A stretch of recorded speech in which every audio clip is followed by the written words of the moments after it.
ये एपिसोड भी स्टार्ट होता है बिल्कुल उसी सीन से जहाँ पर हम देखते हैं कि एल्डर फ्रॉस्ट ने वो एक वुड क्रिस्टल ले लिया था और उसे अपने पास सेव कर लेने के बाद एल्डर मू हेंडरसन की तरफ देखकर एक स्माइल पास की थी, जिसे देखकर एल्डर मू हेंडरसन को बहुत ही ज्यादा गुस्सा आ गया था और वो चिल्लाते हुए कहते हैं, क्या तुम मरना चाहते हो। ये कहने के बाद एल्डर मू हेंडरसन बहुत ही ज्यादा गुस्से में वॉरियर फ्रॉस्ट का पीछा करने लगते हैं। वहीं दूसरी तरफ हम फैंग को देखते हैं जो कि चुप कर वॉरियर फ्रॉस्ट और एल्डर मू हेंडरसन को वहां से जाता हुआ देख रहा था। उनके जाने के बाद फैंग भी वहां से दूसरी डायरेक्शन में चला जाता है जिस तरफ 3 वुड क्रिस्टल्स हैं। अब हम वॉरियर फ्रॉस्ट को देखते हैं जो कि अपनी आइस पावर को यूज करते हुए अपने पीछे बर्फ जमा कर वहां से एल्डर मू हेंडरसन से बचकर भाग रहे थे। पर यहाँ पर क्योंकि एल्डर मू हेंडरसन भी काफी ज्यादा गुस्से में थे, इसलिए वो वॉरियर फ्रॉस्ट की बर्फ को तोड़ते हुए उनके पीछे आ रहे थे और साथ ही साथ उन पर अपनी आइस लेजर कैनन से अटैक भी कर रहे थे, जिसे वॉरियर फ्रॉस्ट डॉज कर रहे थे। तो ये देखकर एल्डर मू हेंडरसन को और भी ज्यादा गुस्सा आता है और वो काफी ज्यादा स्पीड के साथ वॉरियर फ्रॉस्ट पर अपनी आइस लेजर कैनन से अटैक करने लगते हैं। पर हम देखते हैं कि हर बार जब भी एल्डर मू हेंडरसन वॉरियर फ्रॉस्ट पर अपनी आइस लेजर कैनन से अटैक करता तो वो उनके इस अटैक को डॉज कर लेते। ये देखकर एल्डर मू हेंडरसन को बहुत ही ज्यादा गुस्सा आ जाता है, इसलिए वो एक टेक्निक सोचते हैं और इस बार अपनी आइस लेजर कैनन से वॉरियर फ्रॉस्ट पर अटैक करने की बजाय उनके ऊपर वाली चट्टानों पर अटैक करते हैं, जिस वजह से हम देखते हैं कि वॉरियर फ्रॉस्ट के ऊपर वाली सभी चट्टानें फ्रीज हो जाती हैं और वहां से टूटकर नीचे वॉरियर फ्रॉस्ट पर गिरने लगती हैं, जिस वजह से वॉरियर फ्रॉस्ट वहां से जल्दी से बचकर भाग नहीं पाते क्योंकि उनके ऊपर वो बर्फ की चट्टानें गिर रही थी। तो इस मौके का फायदा उठाते हुए जल्दी से एल्डर मू हेंडरसन वॉरियर फ्रॉस्ट के पास आने लगते हैं और अपना एक जोरदार पंच रेडी कर लेते हैं। वॉरियर फ्रॉस्ट भी एल्डर मू हेंडरसन को अपनी तरफ अटैक करने के लिए आता हुआ नोटिस कर लेता है। अब क्योंकि वॉरियर फ्रॉस्ट के पास एल्डर मू हेंडरसन के अटैक को ब्लॉक करने के लिए कोई डिफेंसिव शील्ड नहीं थी, इसलिए वो जल्दी से अपनी स्वॉर्ड को अपने सामने कर लेते हैं, जिस वजह से हम देखते हैं कि एल्डर मू हेंडरसन का वो इतना ज्यादा जबरदस्त पंच वॉरियर फ्रॉस्ट की स्वॉर्ड पर लगता है और ये पंच इतना ज्यादा पावरफुल था कि इसकी वजह से हम देखते हैं कि वॉरियर फ्रॉस्ट की स्वॉर्ड में से फायर निकलने लग गई थी। हालांकि वॉरियर फ्रॉस्ट ने एल्डर मू हेंडरसन के इस पंच को ब्लॉक तो कर लिया था, लेकिन इस पंच का इम्पैक्ट इतना ज्यादा था कि इसकी वजह से वॉरियर फ्रॉस्ट नीचे जमीन पर आकर गिरते हैं। अब क्योंकि वॉरियर फ्रॉस्ट नीचे जमीन पर आ गए थे और एल्डर मू हेंडरसन अभी भी ऊपर हवा में ही थे, तो इस मौके का फायदा उठाते हुए वॉरियर फ्रॉस्ट जल्दी से घूमकर एल्डर मू हेंडरसन पर अटैक कर देते हैं। वॉरियर फ्रॉस्ट के इस अटैक को देखकर एल्डर मू हेंडरसन कहते हैं कि तुम्हारा ये अटैक मेरे सामने बहुत ही ज्यादा वीक है, और फिर वो अपना पंच रेडी करते हुए वॉरियर फ्रॉस्ट के उस अटैक को डिस्ट्रॉय कर देते हैं। एल्डर मू हेंडरसन के वॉरियर फ्रॉस्ट के इस अटैक को डिस्ट्रॉय करने की वजह से हम देखते हैं कि वहां पर काफी ज्यादा मिस्ट हो गई थी, जिस मिस्ट का फायदा उठाकर वॉरियर फ्रॉस्ट जल्दी से एल्डर मू हेंडरसन के पास आकर उन पर एक जोरदार अटैक करने लगते हैं, जिससे एल्डर मू हेंडरसन भी नोटिस कर लेते हैं और वो जल्दी से अपना पंच बनाकर वॉरियर फ्रॉस्ट के फेस पर अटैक करते हैं, पर इसे वॉरियर फ्रॉस्ट बड़ी मुश्किल से डॉज कर लेते हैं और फिर डॉज करने के बाद जल्दी से घूमकर एल्डर मू हेंडरसन को एक किक मार देते हैं, जिसकी वजह से एल्डर मू हेंडरसन भी नीचे जाकर गिरते हैं। एल्डर मू हेंडरसन की स्पीड और पावर को देखकर वॉरियर फ्रॉस्ट कहते हैं, थर्ड एल्डर की स्ट्रेंथ कंप्लीटली डोमिनेटिंग है। ये कहने के बाद वॉरियर फ्रॉस्ट जल्दी से एल्डर मू हेंडरसन के पास जाकर उन पर अटैक करने लगते हैं, तो ये देखकर एल्डर मू हेंडरसन भी उन पर अपने पंच के साथ अटैक कर देते हैं, पर वॉरियर फ्रॉस्ट अपनी स्पीड को यूज करते हुए उनके इस पंच को डॉज कर लेता है और फिर उनके पेट पर अपनी स्वॉर्ड के साथ अटैक करता है। पर वॉरियर फ्रॉस्ट के इस अटैक की वजह से एल्डर मू हेंडरसन को कुछ भी फर्क नहीं पड़ता क्योंकि उन्होंने अपना आर्मर पहना हुआ है। अब फिर ऐसे ही एल्डर मू हेंडरसन और वॉरियर फ्रॉस्ट के दरमियान कॉम्बैट फाइट होने लगती है, जहां पर वॉरियर फ्रॉस्ट तो अपनी स्वॉर्ड का इस्तेमाल कर रहे थे, तो वहीं दूसरी तरफ एल्डर मू हेंडरसन अपने पंचिस और किक्स का इस्तेमाल कर रहे थे। यहाँ पर हम देखते हैं कि वॉरियर फ्रॉस्ट की स्पीड काफी ज्यादा थी, इसलिए वो अपनी स्पीड का इस्तेमाल करते हुए एल्डर मू हेंडरसन पर चारों तरफ से अटैक करने लगता है, जिससे एल्डर मू हेंडरसन भी रोक नहीं पाते और ये अटैक्स भी काफी ज्यादा जोर के साथ एल्डर मू हेंडरसन को हिट कर रहे थे। जब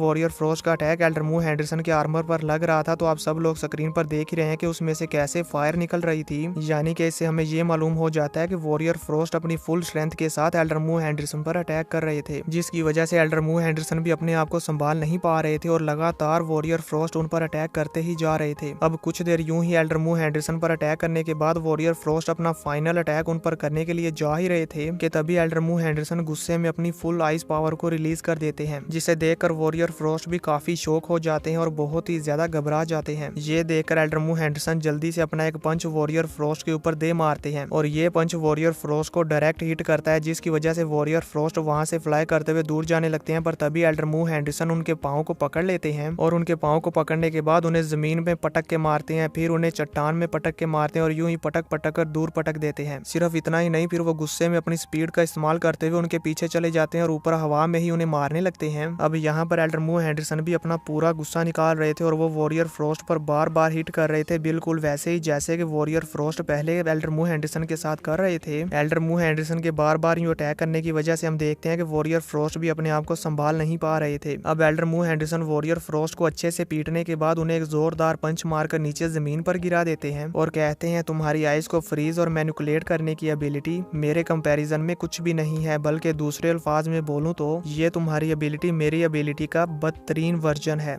एल्डर मू हेंडरसन की ये बात सुनकर वॉरियर फ्रॉस्ट को भी गुस्सा आ जाता है और वो जल्दी से आगे बढ़ते हुए उन पर अटैक करने लगते हैं। तो ये देखकर एल्डर मू हेंडरसन बड़ी ही आसानी के साथ वॉरियर फ्रॉस्ट की स्वॉर्ड को पकड़ लेते हैं और फिर उसे बर्फ में फ्रीज कर देते हैं। सिर्फ यही नहीं बल्कि इसी के साथ साथ वो अपनी आइस पावर को यूज करते हुए वॉरियर फ्रॉस्ट के बाजू और लेग्स को भी फ्रीज कर देते हैं, जो देखकर वॉरियर फ्रॉस्ट भी हैरान हो जाते हैं। अब वॉरियर फ्रॉस्ट को फ्रीज करने के बाद एल्डर मू हेंडरसन उन्हें एक जोरदार किक मारते हैं, जिसकी वजह से हम देखते हैं कि वॉरियर फ्रॉस्ट के पास जो वुड क्रिस्टल था उनके हाथ से वो वुड क्रिस्टल भी निकल जाता है, जिसे एल्डर मू हेंडरसन पकड़ लेते हैं और फिर वॉरियर फ्रॉस्ट को किक मारते हुए नीचे जमीन पर गिरा देते हैं। अब वॉरियर फ्रॉस्ट जल्दी से दोबारा उठ खड़े होते हैं और अपने वुड क्रिस्टल को हासिल करने के लिए एल्डर मू हेंडरसन की तरफ बढ़ने लगते हैं। तो ये देखकर एल्डर मू हेंडरसन अपनी आइस पावर को रिलीज करते हैं और इस बार हम देखते हैं कि एल्डर मू हेंडरसन की पावर का फोर्स इतना ज्यादा था कि वॉरियर फ्रॉस्ट एल्डर मू हेंडरसन की तरफ आगे नहीं बढ़ पाते, उल्टा वो एल्डर मू हेंडरसन की पावर फोर्स की वजह से पीछे की तरफ जाने लगते हैं और इसी के साथ साथ वॉरियर फ्रॉस्ट की पूरी बॉडी भी फ्रीज होने लगती है। ये देखने के बावजूद भी एल्डर मू हेंडरसन नहीं रुकते और वो अपनी पावर को रिलीज करते रहते हैं, जिसकी वजह से हम देखते हैं कि वॉरियर फ्रॉस्ट पीछे जाकर एक चट्टान में लगते हैं, जिससे वो काफी ज्यादा इंजर्ड हो जाते हैं और नीचे जमीन पर गिर जाते हैं। वॉरियर फ्रॉस्ट को हारा हुआ देखकर एल्डर मू हेंडरसन भी अपनी पावर को रिलीज करना बंद कर देते हैं और नीचे जमीन पर आ जाते हैं और फिर बड़े ही एटीट्यूड के साथ वुड क्रिस्टल को अपने हाथ में पकड़कर वॉरियर फ्रॉस्ट से कहते हैं तुम्हारा मेरे अगेंस्ट फाइट करके जीतने का कोई भी चांस नहीं है, इसलिए अब ये वुड क्रिस्टल मेरा है।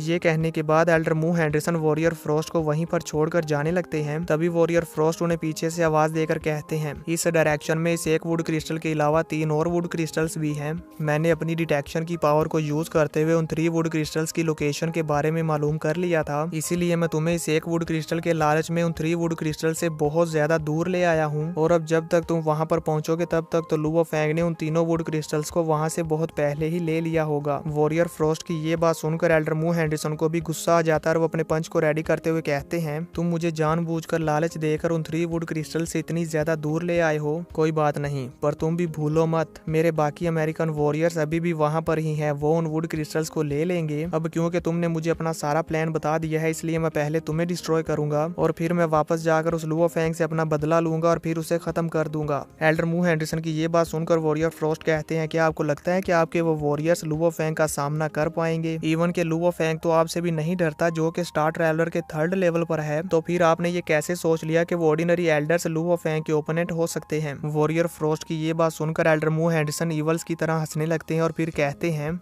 मैं ये तो नहीं जानता कि मेरे अमेरिकन वॉरियर्स लुओ फैंग को हरा सकते हैं या नहीं, लेकिन मैं ये जरूर जानता हूँ कि तुम मेरे हाथों से बचकर नहीं जा सकते। ये कहते साथ ही एल्डर मू हेंडरसन अपनी फुल पावर के साथ वॉरियर फ्रॉस्ट पर अटैक कर देते हैं और इसी के साथ ही एपिसोड खत्म हो जाता है। तो दोस्तों आप सबको क्या लगता है, क्या वॉरियर फ्रॉस्ट एल्डर मू हेंडरसन के हाथों से जिंदा बच पाएगा या नहीं? मुझे नीचे कमेंट करके जरूर बताना।